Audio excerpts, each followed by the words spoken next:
All right, so I made a little Google sheet where we could add topics that we're thinking of discussing for the podcast. And we had this just nice, deep episode last week where we talked about our favorite heist films and the structure of narrative. What does Dan add to the list of things to talk about? That's the name of the podcast this week. Random neural firings. What did Dan add to the list? What did you add to the list? Well, so he sent me this, and it was like, here, I think these are some fascinating topics that we could discuss. And they were broken down into categories like art and film. And I added an extra category that was random weird stuff and said, hey, there was this survey about different people who think that they could take animals in a fight. Let's talk about that. So on today's episode, we're going to talk about which animals Dan and Brandon think that they could fight. About this survey. We'll include a link to the survey in the liner notes, but we'll do, I hope, a pretty good job of representing this survey to you. I don't know if we'll do a good job of representing the human race in this battle of physical prowess.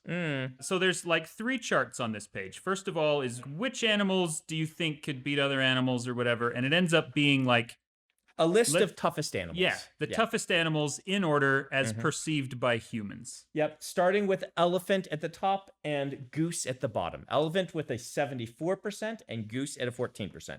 And we'll talk about these charts each, but Dan's going to tell you what the other 2 charts are. So the other chart is the one that cracks me up the most, which is just the percent of Americans that think they could beat a given animal in a fight. And then the third chart is that same thing, but broken up by gender. And it was just really interesting to me how wide the disparity was in gender on some of these. So I read through this, and one of the things that I found fascinating, what percentage of Americans think they can beat a grizzly bear in a fight? And what percentage didn't think they could beat a house cat in a fight? Yeah. I'm more shocked by the house cat one, honestly. 72% of Americans thought they could beat a rat in a fight. Which means 28%, more than a fourth of the people they talk to are like, nope, I'm going to lose a fight against a rat. Like, under what circumstances are you going to lose a fight against a rat? I picked house cat because there are people who have phobias of mice. Okay. I don't know that a quarter of the population has a phobia of mice, but maybe, like, you know, my wife she likes doing daring things. She wants to go skydiving. She's not a person who has a lot of fear, but when a mouse shows up, she is freaked out by that animal. And her response is find some way to kill it as soon as humanly possible. Yeah, especially if it's like menacing her children in some way. But this says unarmed. My wife uses mouse traps. She isn't going to go against a mouse unarmed. Okay. So that's why I picked house cat since, around. Okay, so house cat is 69% of Americans think they could beat a house cat. So 31%. 31% are like, nope, I'm losing that fight. So is that because they love cats too much and they would never raise a hand against one? I hadn't even thought of that. That's plausible, isn't it? It's ridiculous because cats are the worst and I hate them, but it is plausible that I do recognize that most people like cats. So we have 2.5 cats at my house. I say a half because my sister-in-law, Kathy, she helps out around the house. She's Emily's assistant. Yes. And when she comes to work in the mornings, her cat follows and comes into the house and avails himself of all of the things in the house that are for our cats and or birds, since Magellan does consider the cat tower his. Okay. If there is a cat on the cat tower and he gets out, he will go and let the cat know they're not supposed to be on his cat tower, his macaw tower, I should say. But regardless, we have 2.5 cats, and there is a mouse in our house right now. Really? One of our cats has been spending the last week sitting and crouched and looking underneath the dishwasher for a good week. And so all of us are like, oh, I guess we have a mouse. And lo and behold, Emily saw the mouse today, quickly shut the door to the pantry where the mouse was, and locked the mouse in the pantry, and then started throwing cats in. So what we have here is unarmed woman arms herself with another animal on the list. Okay. In order to attack cousin of one of the animals on the list. And none of those cats did anything about the mouse. None of them. Now, this was their big chance. Yes. Our old tomcat, he should have been the one, but he hunts when he's outside even still. But inside is where we feed him. And he was just not interested. The young spry... He's a trophy hunter. Yes. He's a sport hunter. Yes, he's not going to do our dirty work. Yeah. The young spry tomcat that is Kathy's cat, he just sat at the door and meowed. Like, why did you lock me in here? Let me out. And our dear Freya, the closet cat, do you know about Freya? I don't know Freya. Freya is the cat who made the trip to our house as a kitten, a feral kitten, who climbed inside my sister's wheel well or bumper or something. It was in her garage. She found a cat in there and locked the door. And when it was going around the neighborhood to see if anyone had the cat, but then she opened it and thought she saw it escape. Okay. She didn't. It climbed into her car. She saw something else. She drove to our house. This kitten got out of the car. Drove from how far away? Well, how far away are you guys, Adam? About 15 miles. Okay, 15 so miles. we're not talking Idaho. No, but Okay. 15 miles. Okay. And then it hid under the grill at our house outside. And we saw the cat and got a trap from the police and trapped the cat. And it was feral, very feral. But my wife decided it was her cat. She doesn't like cats, but she knew that if this cat was going to be sent to the pound, it would just be put to sleep, right? It did not like people. It was terrified of them. It was not a good pet. So she decided that she would tame it. And it, named Freya, lived in our closet for like 6 months as Emily would bring it food and tame it. And for a feral, it was nice. It never attacked anyone. It just hid and hissed. And at the end of 6 months was a house cat who climbed in her lap. And now everywhere she goes, it will follow her and climb in her lap. There you go. But the most worthless cat for catting that you would imagine thrown in there. She was scared of the mouse. So you talk about cats being the worst, and I have to mention that our 3 cats were unable to deal with one mouse today. One mouse. Yes. You know, in the unfortunate periods of my life in which I have owned a cat, they've been great hunters, but we've never had to deal with one in the house. So I actually don't know how my cats would have done against. Yes, you like to lock an cats out interior in the threat. cold, despite your crying children who beg you to let the kitties You know come what? inside. I'll lock the kids out in the cold too if they like cats that much. I've just lost whatever sponsorship contract we had. Yeah. Someone's good luck complaining, finding like, us an "What? advertiser for this one, Adam. How dare you, Windex, support this podcast with an animal hater? Cats are the worst. Anyway, I'm surprised by how little respect people have for geese on these lists. Because a goose, Gooses they're are mean, mean. but I can take a goose. Come on. You can take a goose. Okay, so maybe I am overestimating a goose. Because I know in the Middle Ages, swans Yes. were commonly kept as watch animals. Yes. Because they were as good or better than dogs at defending a home. And so maybe I'm just assuming that a goose would be similarly deadly. Like even a chicken. Cockfighting is a thing for a reason. Chickens are nasty. All right. Is a goose really so- just like the Donald Duck of the bird world? No, of course not. But here's the thing. When I read this list, the first thing that popped through my mind is I'm going up to the first list. That's like, what's the Okay. toughest The thing? toughest ones. And the goose is the very bottom. And the human is right above it. It's 17% tough. Yeah. It's worth pointing out on this particular list, house cats and rats are not there. Yes. Goose is the floor and then unarmed human. And I read this and I thought, people thinking about how tough a human is compared to the other animals do not understand how tough humans are. Human beings are incredibly dangerous. We are the supreme apex predator for a purpose. And you might say, well, Brandon, yes, but if you're unarmed, what you going to do? Well, it will take me approximately 2 seconds to become armed because any place you put a human, they will arm themselves, right? Like you can drop them in without a weapon. That makes perfect sense. So if this is a pure cage fight in a sterile environment, so there's no chance of you getting a weapon. Then maybe they go down, but you can't do that because that's basically saying you have to declaw the lion, right? Yeah. You're going to take away the human's adaptations to their environment entirely. Then why are you making this list? It makes no sense. It has to be dropped into an environment. You can have no tools with you. I think that that's a legit thing. Yeah. But like they have on here horse. Where is horse? Horse is actually pretty close to the bottom. It's at 33% though. yeah. So double a human. I think that Any adult human can take a horse. You think you could beat a horse in a fight? Absolutely. I put you in a maze. You full put of me in an stuff. environment, Okay. and I dig a pit, and I throw rocks at the horse until it falls in the pit. Right? Like, it Okay. is not hard to dig a pit deep enough that a horse will stumble and break its leg. That, I guess, is true. I think any herbivore on this list, except for the big African herbivores, right? Like the elephant, I guess Indians count there, but the rhinoceros, Yeah. the hippopotamus, any herbivore on this list, a human being can just easily take. You just dig a hole, you climb up somewhere and throw rocks at it. You can bring down any of those animals. Yeah. You don't think, Given the time and the Yeah. tools, I think you're right. but time and tools, like that's what human beings, like, what do we have? We have 3 adaptations that, like, we can make tools, we can think strategically, and we have enormous endurance. Yeah.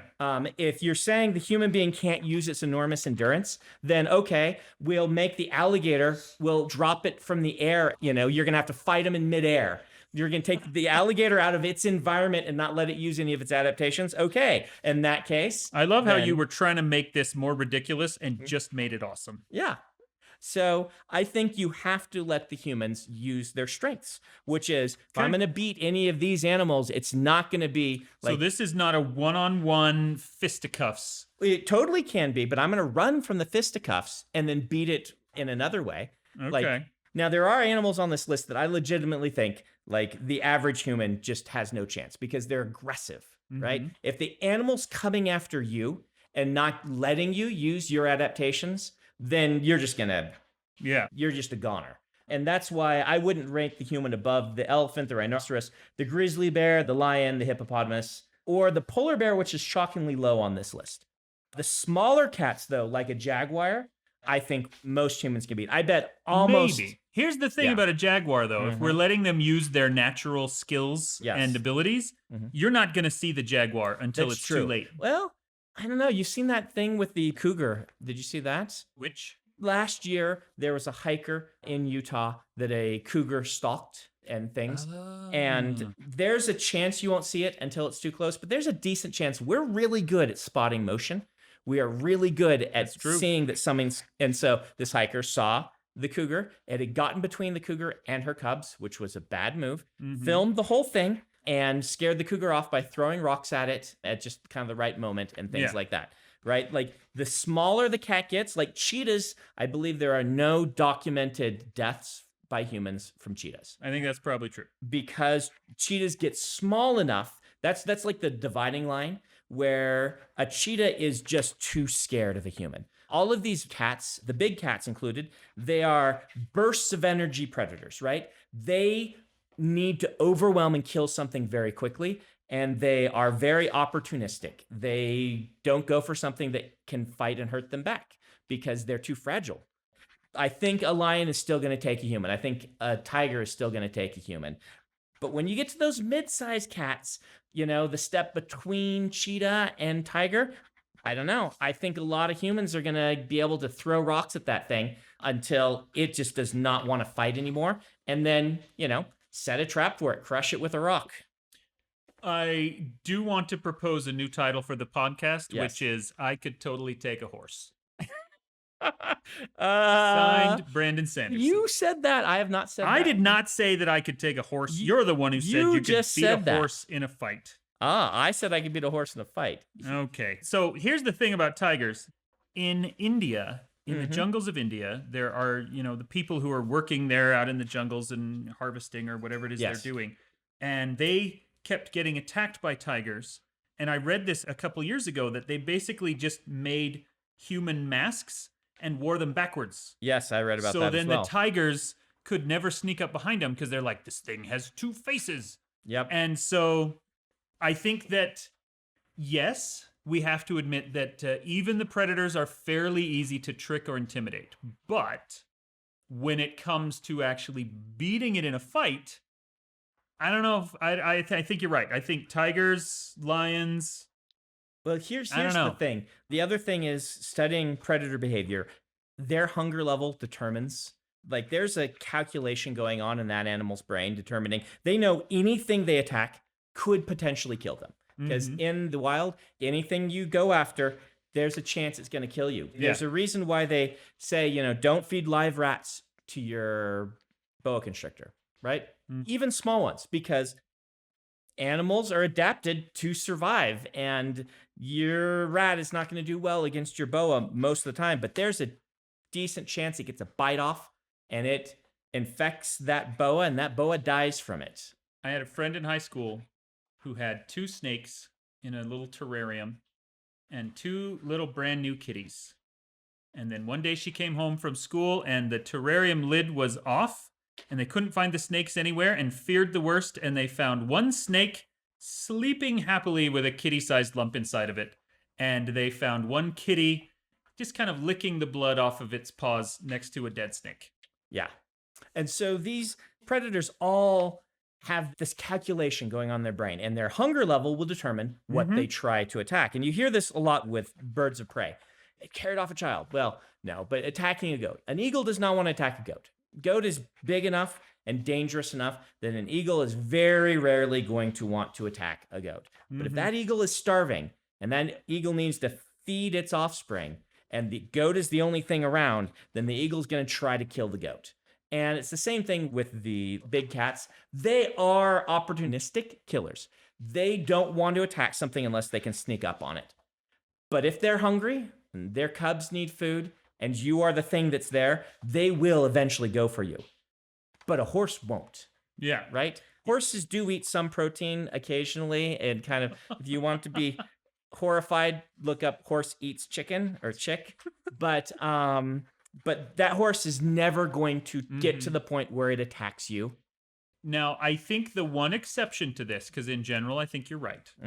But the one exception is the stupid cantankerous animal that attacks not because it's hungry or because it thinks it can beat you, but because it hates everything. The goose? The hippopotamus. Oh, the hippopotamus. Well, that's why the hippo is definitely on my list of... Yeah. I think people are wildly underestimating hippos. It should be the top. Hippos are actually, I learned, the most dangerous animal in Africa, responsible for more human deaths than anything else. This is true. I've heard this as well. Mosquitoes. Mosquitoes, of course, are the deadliest in the world. We're not counting those because that's malaria. But the hippos are just ornery, and they're mean, and they're enormous. They're far faster than people think. Their tusks are so much bigger and sharper than people think. They're multi-terrain.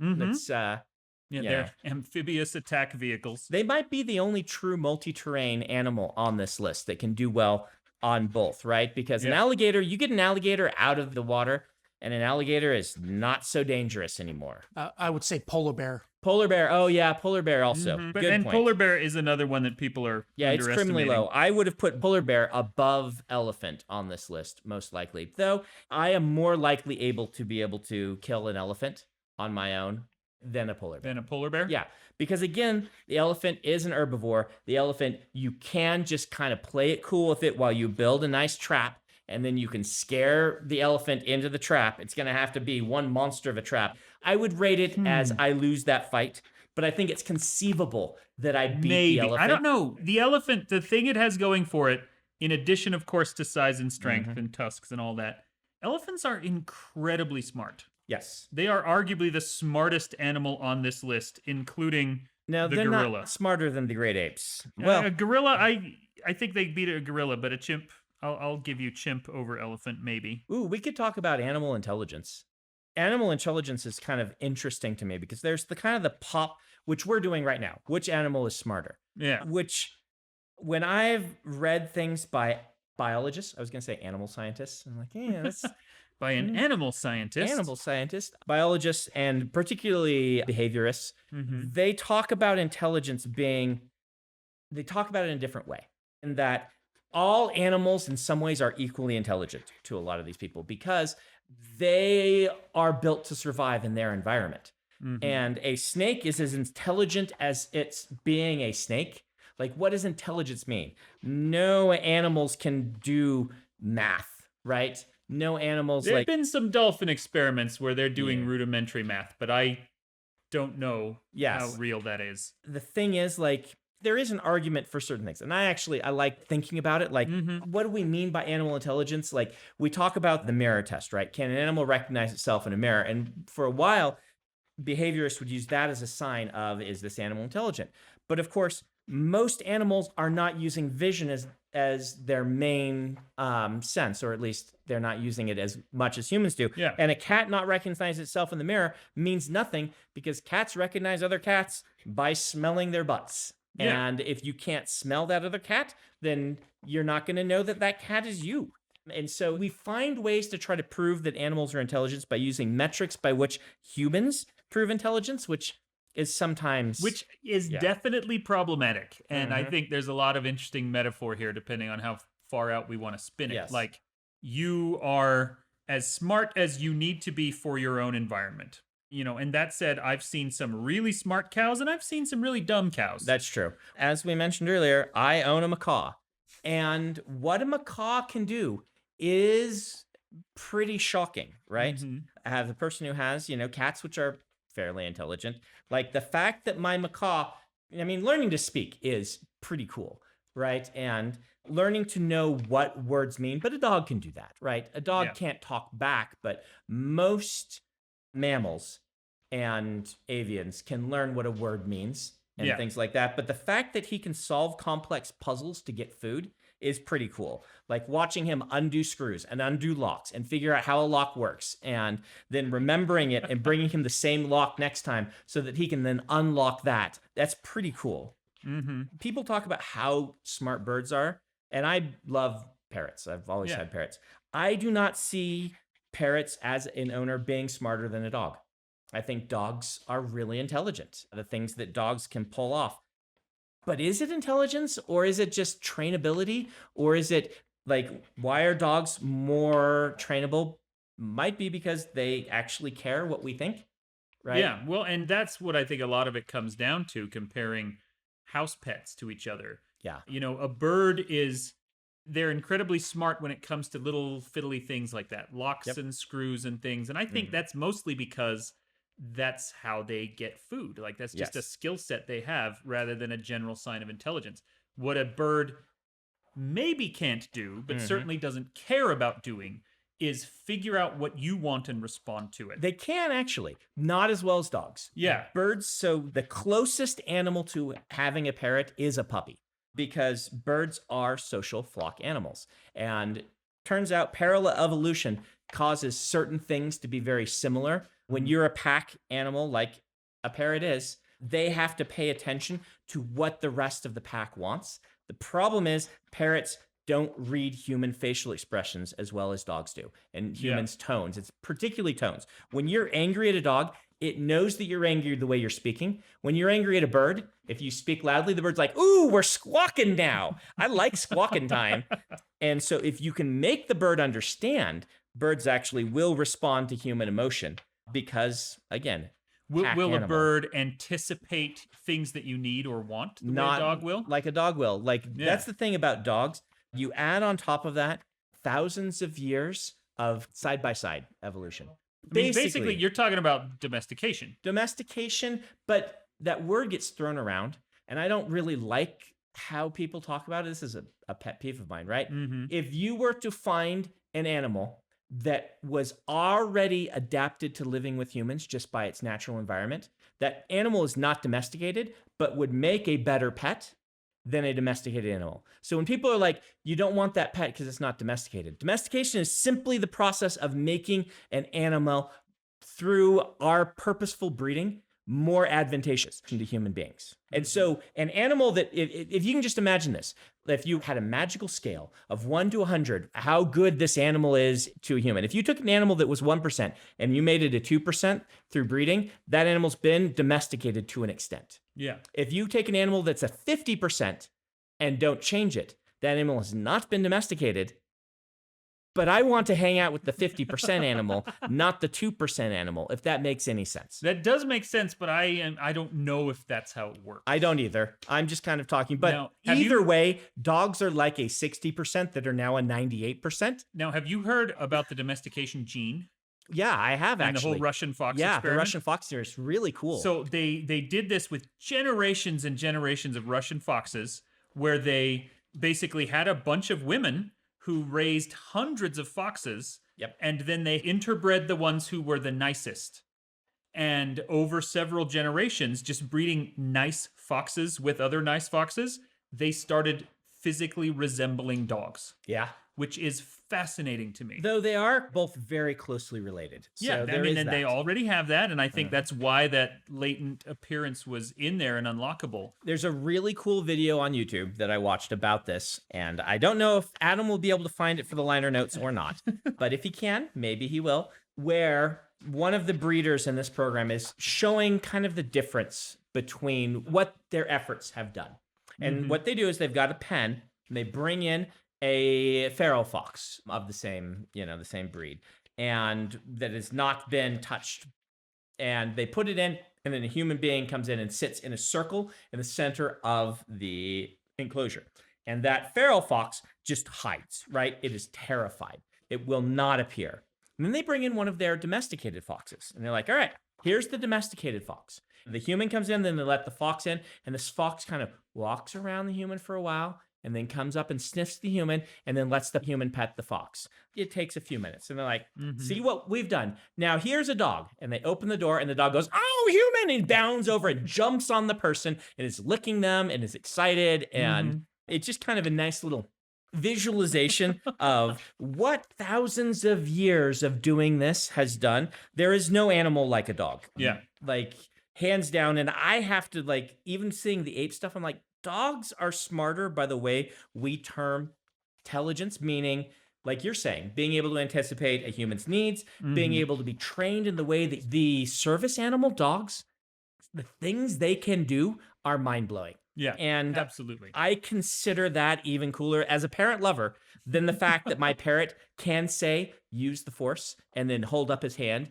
and try, to use the force, which is pretty cool. But all he wants is you to hand him a treat. That's why he's putting his hand up. So let's talk about maybe some different measures of intelligence then, because I do want to go back to elephants. There are strong signs that elephants have not just culture, but religion. Yes. And they, things like language and everything, that's already very impressive. I will mention the whole painting elephants thing is kind of a scam. Like, they don't actually paint that one. But what you're talking about is real. Yeah. If you look up, do elephants have religion online, you're going to find a lot of really hokey science. Yes. But there are kernels of good science hiding underneath it. And I don't know why that particularly, there's absolutely people listening thinking, oh, well, if elephants have religion, that's a sign that they're dumber than we thought they were. But something about that, the sophistication of intelligence that you need in order to have culture and religion and these very complex social systems. I'm not completely there with you on the religion one, but the stuff about how they mourn the dead and remember the dead and the way that they have cultural interactions and these sorts of things are really fascinating. Dolphins along the same sort of lines. I don't know if I can immediately translate that into, and therefore an elephant can beat you in a fight. Yes. But I think they're smarter than you might be giving them credit for. Speaking of language, though, 3 weeks ago, there's this big thing that came out. People have been trying to understand cetacean communication for a long time. Whales and dolphins and all of that stuff. But a few weeks ago, there was announced the beginning of a concerted, dedicated, well-financed effort to literally just decipher and translate whale communication to the point that we can understand what they're saying and reproduce it.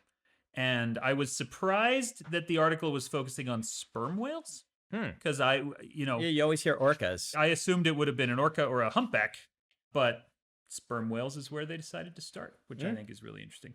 Yeah. But the big aquatic animals are not really on here, with the exception of the walrus, which for some reason is really, really low on the list. Yeah, I'm not sure if I could take a walrus. I think you could lay a trap for a walrus, trap it, and stab it in the face, and it would still kill you. Possibly, yeah. I mean, the issue is when you get to the animal with that much blubber, like that's part of the problem with the elephant, is the thickness of the skin starts to make my rocks really ineffective, right? Yeah. And so if I can't drop that elephant far enough to break its leg and trap it and starve it, then I'm in real trouble. And the walrus, part of the problem with the walrus is also, and I know a lot of walruses are on ice sheets. That's not where they're all living. Yeah. But they're living in a rocky and wet environment. I don't know, like, can I lay a trap for a walrus that a walrus can't get out of? I can't dig in the same way because they're not just crossing the earth. They're out on Yeah. the rocks and things like this. They're close to the water. Can I maybe make a rope strong enough that I can wrap that walrus? I don't know that I can. Yeah. Just out of nothing. Like, I could probably make a spear, but can I make a spear that can actually damage a walrus? Me, Brandon Sanderson? I don't know if I can can. damage the walrus Yes. enough to incapacitate it before it Yes. gets to you. By the way, this is all triggering me. I don't think you should be able to bring up walruses in a conversation together because of Walrus. Tuscaloosa the Walrusian? Yes. Tuscaloosa the Walrusian, who I wouldn't even remember except you had wrote that essay. So now I always think of it. So way back in college, we had a game review website. And one of the games, was this a game we got to review or was this just a game we This played? was one of my favorites from childhood. Was it And Gamma so Marauders? it was Gamma Marauders. And so Yeah. I bought a copy of it for us to review because I just love Gamma Marauders. Yeah.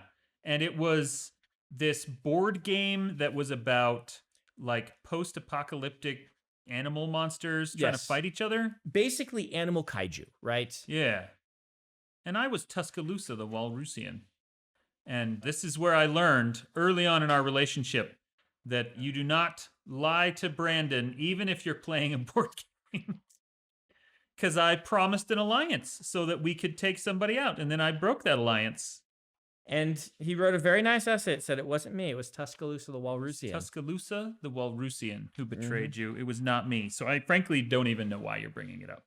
Well, it's still triggering to me, right? That Tuscaloosa Tuscaloosa once betrayed you. me. And so I might go extra horrible. for that walrus in a way that I might not, You and that walrus have baggage. Yep. Mm-hmm. Before we leave this list, I want to see if there's anything else I think is wildly out of place. Okay. I think the walrus is way too low. Hippo is way too low, even Hippo- though it's like... I think hippos should be at the top of the list Yeah. because it'll kill you just out of spite. I do think moose and buffalo are maybe lower than they deserve to be, Yeah. just for the durability reason. Yeah. Also, moose I and would- buffalo are a lot more ornery than people think they are. I would rather fight a cheetah by far than a moose or a buffalo. Oh, no question. I don't think it's so much that buffalo is low as cheetah is way Yeah, higher on this than it one, deserves cheetah to be. is a 56%, and a cheetah is kind of a glorified house cat. And so, what about king cobra? That's a really interesting one. King cobra and anaconda both. Right. Anacondas are not that dangerous. Anacondas have this perception in the... Because of the movie. Yeah, I'm sure it's because of the movie. And because they are the biggest snake, and any big snake can be dangerous. But I think that anacondas, don't quote me on this, I think they're generally less dangerous than the large pythons and things. I don't actually know. That if you record actual human deaths to them. But that's probably going to be hard to actually determine because much fewer people have anacondas than have the large pythons as pets. So statistically, I don't know. Regardless, king cobra. What do you think of a king cobra? It's definitely the most dangerous of the snakes on this list.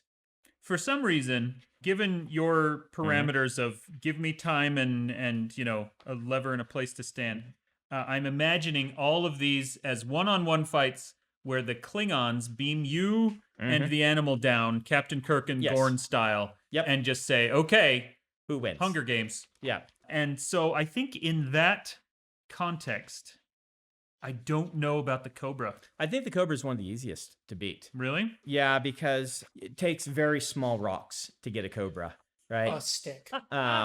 And like, Again, I don't know if I'm going to see the Cobra coming. Maybe I'm underestimating my own the cobra doesn't want to kill senses. you. The cobra does not want to hurt you. The cobra wants you to stay far away from it. It is super dangerous. They are actually legit dangerous, even though they're not actually cobras. As I understand, king cobras Well, they're the aren't king cobras. of the Cobras. They're Yes. not Cobras themselves. There you go. They're fascist dictators. I think like it takes me 30 seconds to beat the cobra. I don't have to dig a pit. I don't have to do anything. I just got to find the biggest rock that I can hurl in a reasonable speed and back up and just start throwing rocks at that thing. Okay. I guess if it can escape, then I don't know how that counts for a win, but Well, and we got to consider maybe terrain at this point. yeah. Like, how far away from it can you get? How good of a line of sight do you have on it during this process? But I think mostly if you drop right next to the cobra, it's going to hood up, it's going to rear back, it's not going to strike immediately because once again, you are way more dangerous than it is. And if it can scare you off, then it's going to be way happier about its life. If you surprise it, it might strike. But I think even if you're within striking distance, it is going to statistically not going to try to attack the human until the human doesn't back off. And the human backs off. It's like, oh, good. And then it gets hit by a rock. And its brain is unable to conceive the fact that this thing is using the terrain against it, like, Batman had to learn. So let's take a minute here to look at this. Who thinks they could beat the animal in a fight? Part of the list. There's no parameters given. But I do kind of suspect that most people who answered these questions were thinking that this is just a one-on-one cage match and that you are unarmed. So it might not be following your rules. And frankly, maybe that's the reason that these lists are so wonky, is because nobody really knew what they were voting on. Yeah, I mean, it obviously is, right? Yeah. But even in a cage match, I mean, can I climb the cage? If I'm in a cage and I can climb the cage, like, can I get some of those bars loose? Maybe. I don't know. If there's a horse in there that really wants me dead, I don't know if I can. The horse can't get you if you climb. Wait, like, how big's the cage? I guess that's a question. Yeah. Okay. So anyway, let's look at the gender discrepancy one. Because with grizzly bear, 6% of women, 7% of men think, yeah, I can take that grizzly bear. And they're probably thinking like you are, right? Like, give me time and let me dig a big pit and cover it, put some punji stakes at the bottom, and we're good to go. Yeah. And I guess I'm just coming up with, you have to assume your own rules. I could just create a rudimentary lathe. Because I don't think I could take a grizzly. Like, I think for these rules, you have to, we get beamed down, and the grizzly's like, oh, well, that thing looks like food. I'm hungry. That's the only thing here. I'm going to have to fight it at some point. I think we have to assume that eventually it's going to want to fight you as much as you're going to want to fight it. Maybe just because you won't shut up. Did you hear, by the way, that the hijacker, this news came out of South Carolina a couple days ago. There was a guy who hijacked with a gun a school bus and said, okay, you're going to take me home. I'm in the next town over. It's 20 miles away. And he made it 4 miles before he got off the bus and said, screw this, I'm just going to walk, because all the kindergartners on the bus wouldn't stop asking him questions. And as a father of children, I know you have been in that position where you're like, you know what? It's easier for me to just get out and walk than finish this road trip. I assume that he did get arrested, though. I do believe he did. You could say he got busted. So I'm just going to annoy this grizzly bear till it attacks me. So the first big discrepancy that we get is actually the king cobra. 8% of women think they could beat a king cobra in a fight versus 23% of men. That's fairly wide range there. I think the widest range is medium-sized dog. 39% of women, 60% of men are like, I could totally take that medium-sized dog. You can take a medium-sized dog? I do think I could. Yeah, I think that absolutely I could. I don't know if I could, but I know that I think that I could. Right. Like, I think if I was actually genuinely rushed by a dog that had death on its mind and thought I was delicious, I might lose the fight.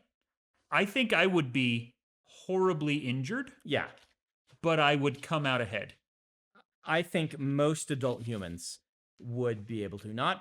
Obviously not all, but when you read about deaths by dogs, it's usually not adult humans. And if it is, it's probably a larger and perhaps strangely trained, shall I say, dog. If it's your average medium-sized dog, then... Well, and we've all seen, like, the videos of, police dogs and stuff, but those are trained to get you on the ground. Yep. That's what they've been taught And what is a medium-sized dog to you, Dan? Because if you are, I guess it's like mean and median stuff. I've seen how small dogs get. Like, I've seen, like, full-grown, but chihuahuas that Mhm. like are smaller than a loaf Are of bread. still like handbag Yes. sized. And so to me, like those German shepherds, those are large dogs. Those are the smaller large dogs. That's not a medium-sized dog. Bulldog is like medium-sized See, dog. medium-sized dog, I've got 2 boxers. I Mhm. would peg them as medium-sized. Oh, boxers? I would call them large dogs. Well, large dogs, I've got a friend who's got a service dog who is at the shoulder higher than this table. Uh-huh. He is a monster. And so if that's the big thing and a Chihuahua is the little one, Right. boxers are in the middle of that range. I think they're like the 75% mark. So I guess they could be the largest of the medium or the smallest of the large. I don't know. But also, one of the problems is I think that a medium-sized dog, as I'm talking myself through it, might be more dangerous. Like, More dangerous than a big dog? yeah, like a Saint Bernard's just not as dangerous, I think, as a boxer could be. Yeah. Well, not my boxers. Mm. And in my experience, boxers in general are great big babies. And The they're not boxers I aggressive. know are also Whereas very- against a German Shepherd, a Belgian Shepherd, something like that, they are significantly larger than my boxers. And they have much bigger teeth and they just look scarier. Mm. And actual wolves, which are a totally different Yes. animal, they are so much bigger than people think they are. Yep. That is another thing that I am familiar with, which I am familiar. Oh, hanging prepositions. What's your feeling on hanging prepositions, dangling prepositions, Dan?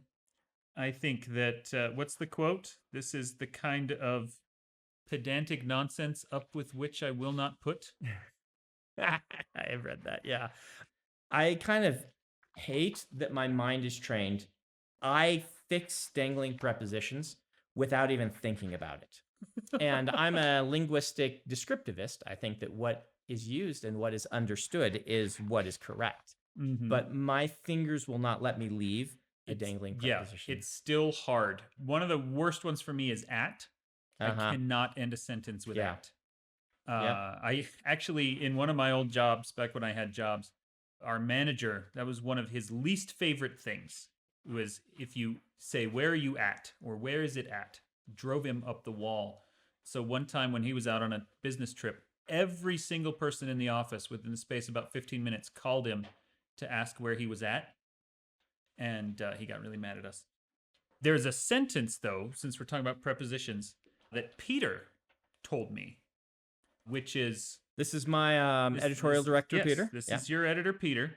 There's a kid who wants a bedtime story, and so his dad brings a book upstairs to read to him, and the kid says, "Why did you bring the book I don't want to be read to out of up for?" Which is like as many dangling prepositions as you can get, I think. But we understood it perfectly well. Yeah, we did. And that's part of the problem with all of this is if it's intelligible, which is also my argument for the Oxford comma, because if you leave it off, it becomes unintelligible. Well, sometimes. There's corner Yes, cases for there that, too. are. Yeah. With prepositions, there are some that don't bother me. Like of, I'll end a sentence with of all the time. Like, I don't want to be read to out of. The book out of which I do not want to be read. Like, that sounds insane. And nobody wants to talk like that. People want you to talk like that, but they don't want to do it themselves. Okay, so the animal we haven't really talked about yet is the kangaroo. That's on both lists. Yep. 11% of women and 17% of men think they could take a kangaroo in a fight. I have seen that video that they have a picture of on this thing where the guy punches the kangaroo in the face and the kangaroo is not liking it. And that makes me think, I mean, I think kangaroos fall into my horse argument. If you want to go get in a fist fight with a horse or a kangaroo, then I don't know that you're going to win. That is your funeral. But I think that a kangaroo is just going to watch me worriedly as I lay a trap for it or collect a bunch of rocks and or climb a tree with a very large rock. And I think that I beat the kangaroo pretty easily. Probably. I don't know. I've never, been face to face with an actual kangaroo, so I don't know. I have been. They are very lazy. Well, And they're a lot smaller than we think they are. I mean, there are bigger ones. There are but bigger on ones. average. On average, yeah. They're Like, smaller, but they've got those huge fists like in the Tom and Jerry cartoons. they do have those huge, yeah. So I think maybe what this is coming down to for me is which animals are smart enough to watch you building a trap, figure out what you're up to, and then outwit you. And I think maybe elephant might be the only one. Elephant, arguably gorilla, certainly chimpanzee. Orangutans could probably figure it out, but See, I don't think any of those beat you. I think the ones that just are like, oh, what are you doing? Oh, well, I'm going to eat you while you do that. Those are the ones that beat me. If it wants to eat and or stomp me to the ground, in the case of the hippo, while I'm trying to even get away from it, like if I can get away from it long enough to prepare, then it's dead. yeah. But if I can't, then I am dead. What I really want to know is what are the ideal testing conditions for this? Like if we were alien scientists and we came to Earth and said, wow, this planet is fascinating. I want to know the relative lethality of all of its inhabitants. How would we properly test it? Would we do it Gorn style? We would just drop them into an environment? No, I think Super Smash Brothers Melee competition is probably how you handle it. You know, and you talked about how animals are smart within their own sphere of influence. And we haven't really talked about terrain either, because, like, if you put me in a jungle with a jaguar, I think he's going to beat me. Yeah, But if you put me in a desert with a jaguar, I think I win. Yeah, I was just kind of going under the assumption that we are in the animals' terrain because humans live in all terrains. Yeah. We are the most terrain adaptable species on the planet that is not a microorganism, I believe. So, a jungle is human terrain, right? Yeah. But I think the jaguar's chances of beating me go way up as well because it's an animal that can get height advantage on me. And if it can get height advantage, I mean, the documentary series about Anakin Skywalker shows us that a height advantage is just absolutely insurmountable. Unovercomable. Well, there you are. Anytime you run across something like that, Dan, I think that we, yeah.